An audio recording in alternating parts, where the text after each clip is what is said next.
Next we will see the functions of Golgi apparatus। Golgi apparatus का main function क्या था?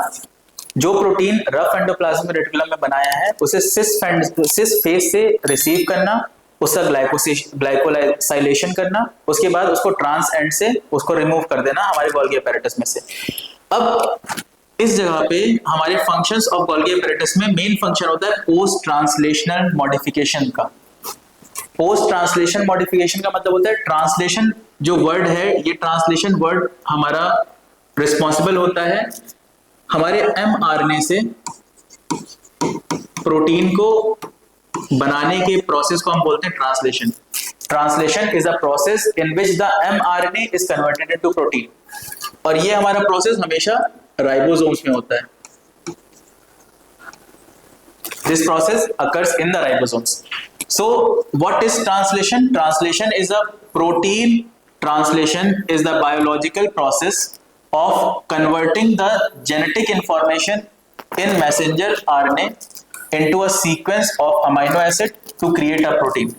मतलब कि जो mRNA हमारे न्यूक्लियस ने बनाया था उसको एक प्रोसेस के थ्रू कन्वर्ट करना हमारे प्रोटीन में, ये काम हमारा कहलाता है ट्रांसलेशन। तो पोस्ट ट्रांसलेशन मॉडिफिकेशन का क्या मतलब है कि पोस्ट ट्रांसलेशन मॉडिफिकेशन में हमारा गोल्गी apparatus जो फंक्शन करता है वो हम पढ़ेंगे अभी। मेन फंक्शन क्या था? Protein synthesis in rough endoplasmic reticulum. सबसे पहले हमारा प्रोटीन सिंथेसिस होता है रफ एंडोप्लाज्मिक रेटिकुलम में। Then the protein that was formed in the rough endoplasmic reticulum will move to Golgi apparatus through cis end. हमारा जो प्रोटीन बना rough endoplasmic reticulum में वो हमारा मूव करेगा गोल्गी apparatus के अंदर, कहां से? सिस एंड के थ्रू। Then carbohydrate chain is added to protein forming glycoprotein. जैसे मैंने बताया था कि ग्लाइकोसाइलेशन ऑफ प्रोटीन का मतलब क्या होता है? ग्लाइकोसाइलेशन ऑफ प्रोटीन का मतलब है कार्बोहाइड्रेट की चेन को ऐड करना प्रोटीन में, और इस जो चेन ऐड होने के बाद जो कंपाउंड बनता है उसको बोलते हैं ग्लाइकोप्रोटीन। और ये ग्लाइकोप्रोटीन बनने का प्रोसेस होता कहां पे है? गोल्गी apparatus प्रॉपर में। नेक्स्ट इसका जो काम है, it ensures stability of protein. अब जब हमारे प्रोटीन के अंदर ग्लाइकोप्रोटीन ऐड कर दिया जाएगा, शुगर मॉलिक्यूल ऐड कर दिया जाएगा, तो वो हमारी प्रोटीन को स्टेबिलिटी प्रोवाइड करता है, एक स्ट्रेंथ प्रोवाइड करता है। And next thing, it is also known as garbage yard of cell. जो हमारा गोल्गी apparatus होता है वो हमेशा हमारे सेल का गार्बेज यार्ड कहलाता है, क्योंकि ये हमेशा हमारे सेल के अंदर जितने भी टॉक्सिन सब्सटेंस है उनके डिटॉक्सिफिकेशन में भी हेल्पफुल है। नेक्स्ट ऑर्गेनेल हम देखेंगे लाइसोसोम्स। लाइसोसोम्स हमारे वेसिकुलर ऑर्गेनेल है from vesicular organelles that are formed by breaking off Golgi apparatus and then disperse throughout the cytoplasm. Golgi apparatus के जो रेमिनेंट्स होते हैं उन्हीं को हम लाइसोसोम्स बोलते हैं। फॉर एग्जांपल अगर हम गोल्गी apparatus को देखें तो इस तरीके का गोल्गी apparatus का स्ट्रक्चर था।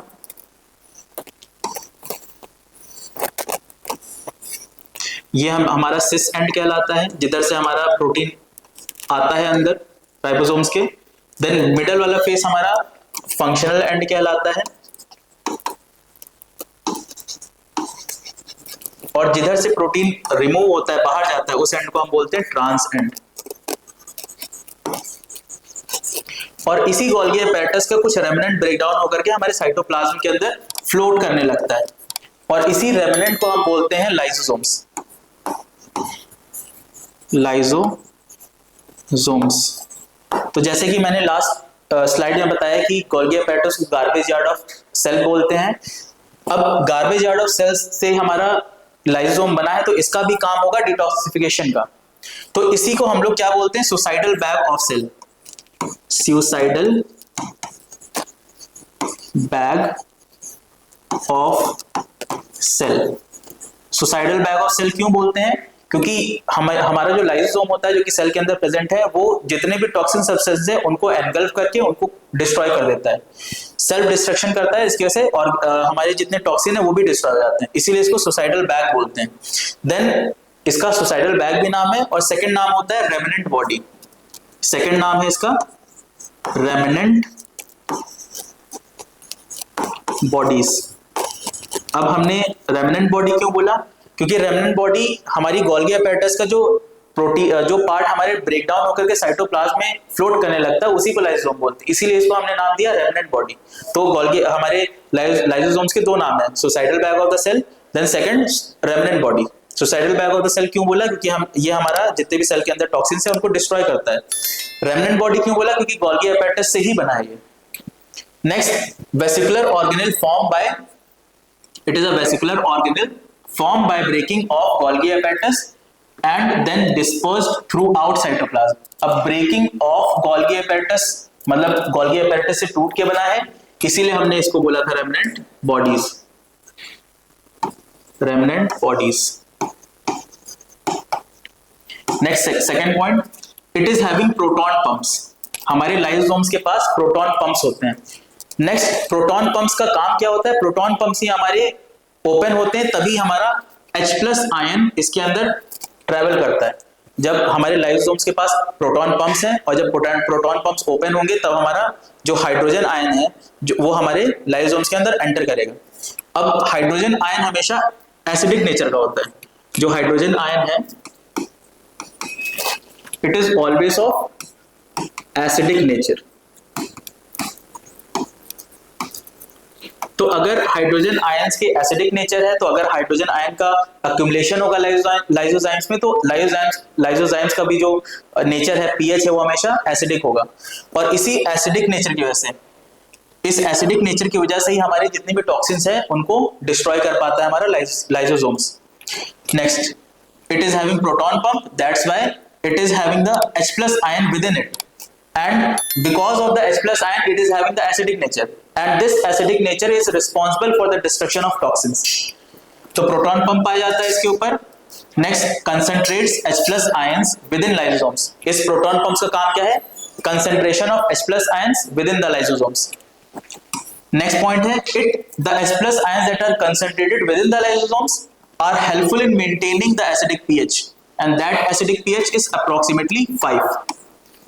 जैसे कि आप सबको पता है 7 से कम अगर पीएच है हमारे किसी भी पार्ट का, किसी भी सब्सटेंस का अगर पीएच 7 से कम है तो हमेशा एसिडिक कहलाता है। और लाइसोसोम्स के पीएच को एसिडिक बनाने का काम कौन कर रहा है, H+ आयन। और H+ आयन उसके अंदर जा कहां से रहे हैं, प्रोटॉन पंप के द्वारा। Next, it is responsible for the destruction of foreign bodies. How come it is responsible for the destruction of foreign bodies, because it is having the H+ ion with in it and this H+ ion is having acidic nature. Next, it is the residual part of the Golgi apparatus, that's why it is known as the remnant body. ये मैंने बता चुका अभी। It is the residual part of Golgi apparatus, that's why it is known as the remnant body. Next, lysosomes allows the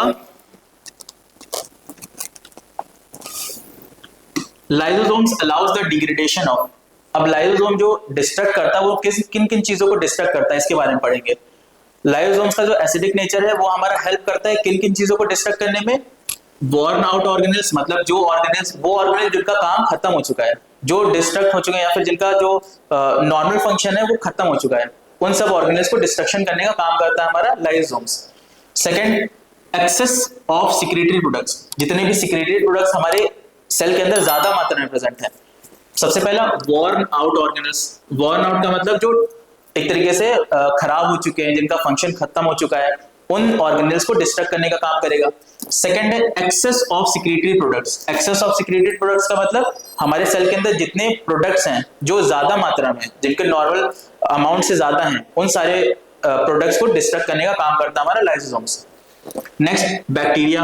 अब bacteria हमारी cell के लिए सही नहीं है, अच्छा नहीं है, तो उसको भी डिस्ट्रक्ट करेगा। Next, aged proteins. Aged proteins मैंने बताया था कि हमारी बॉडी में अगर प्रोटीन बनाने का काम कौन करता था, रफ एंडोप्लाज्मिक रेटिकुलम। और रफ एंडोप्लाज्मिक रेटिकुलम के अंदर ही एक सब्सटेंस होता है चैपरॉन, जो कि हमारे मिसफोल्डेड प्रोटीन्स को डिस्ट्रक्ट करते हैं और उन्हीं की हेल्प करता है हमारा लाइसोसोम्स। जितने भी एज्ड प्रोटीन है, बहुत ज्यादा पुराने हो चुके हैं, उन प्रोटीन्स को डिस्ट्रक्शन करने का काम करता है।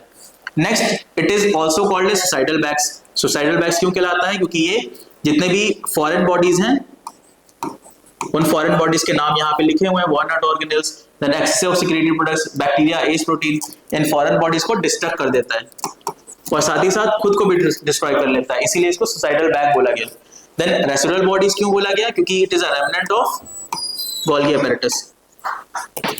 remnant of Golgi apparatus. Next point है एंजाइम्स कौन कौन से प्रेजेंट होते हैं लाइसोसोम्स में। अब लाइसोसोम्स के अंदर कुछ ना कुछ एंजाइम्स प्रेजेंट होंगे जिनके निकलने की वजह से फॉरेन बॉडीज डिस्ट्रॉय हो जाते हैं। उन एंजाइम्स का नाम है acid phosphatase, acid hydrolase and acid lipase. और इन्हीं की वजह से हमारा pH 5 बना रहता है। हमारे लाइसोसोम्स के लाइसोसोम्स का जो pH है वो 5 बना रहता है। और साथ ही साथ H+ आयन भी रिस्पॉन्सिबल होते हैं इसके pH को एसिडिक बनाने में।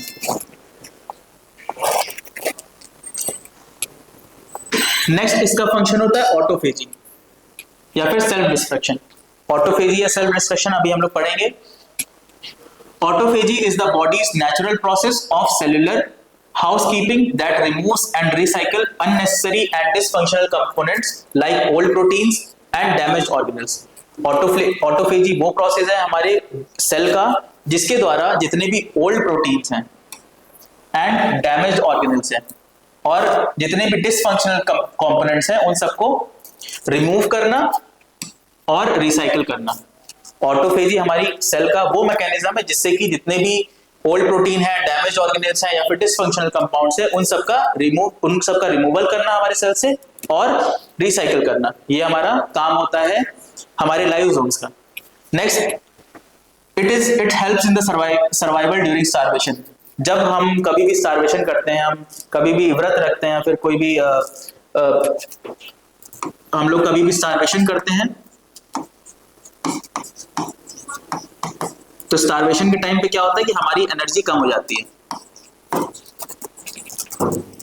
और हमारी सेल के अंदर एनर्जी बनाने का काम कौन कर रहा था? माइटोकॉन्ड्रिया, क्योंकि माइटोकॉन्ड्रिया को ही हम पावर हाउस ऑफ सेल बोलते हैं।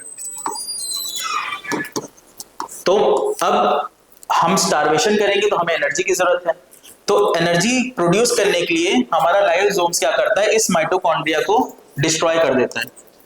क्योंकि माइटोकॉन्ड्रिया के अंदर एटीपी प्रेजेंट है तो इसके इनर सरफेस को डिस्ट्रॉय करने की वजह से एटीपी का प्रोडक्शन होता है और इसी एटीपी के प्रोडक्शन की वजह से हमें स्टार्वेशन में एनर्जी मिलती है।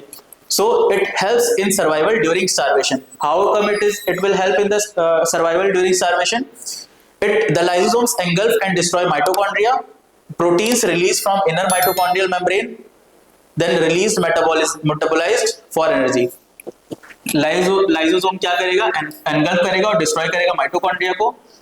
और इसके अंदर जो प्रोटीन्स प्रेजेंट है, प्रोटीन्स क्योंकि मैंने बताया था कि माइटोकॉन्ड्रिया के अंदर भी राइबोसोम्स प्रेजेंट होते हैं और राइबोसोम्स प्रोटीन बनाने का काम करते हैं। तो जब ये एनगल्फ कर लेगा और डिस्ट्रॉय कर देगा माइटोकॉन्ड्रिया को तो इसके अंदर से प्रोटीन रिलीज होंगे, protein release from inner mitochondrial membrane, and जो प्रोटीन्स निकले हैं इनर माइटोकॉन्ड्रियल मेम्ब्रेन से वो एनर्जी देने का काम करेंगे हमें। इसीलिए स्टार्वेशन में क्या करता है लाइसोसोम्स हमारा हेल्प करता है एनर्जी प्रोडक्शन में। Next this is the diagram of the lysosome.